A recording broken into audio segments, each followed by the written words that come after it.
So what happens when we screw up? That's what we're going to talk about here, really quick. This is an easy one. Let's say you're updating your bio and you accidentally delete the all the content, or um, you're in the middle of saving it and there's a power surge and it saves all kinds of gobbledygook and deletes your website. Not likely to happen, but it can happen. You can screw up the page pretty bad if you really try.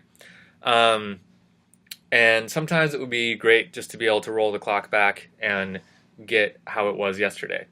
Um, Now we've sort of talked about a way to do that. There's a if you're using Bluehost, they keep a backup of your website every night. They do a backup, so you can call them. They do it every night, week, and month.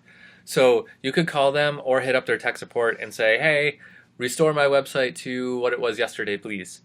Um, or restore it to what it was last week or last month. You can do that. You only have three backups. You have a backup from the previous day, but not 2 days ago or 3 days ago, just the previous day.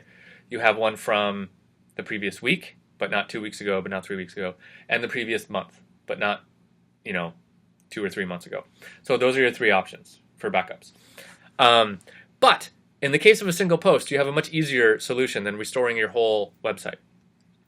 If you're on a page, so let's say I screwed up this bio page, over here I have revisions, 5.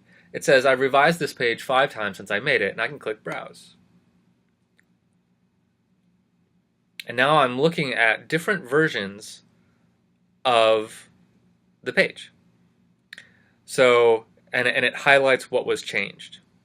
So this was when I made it smaller, made the if you run into him on the street kind of funny thing.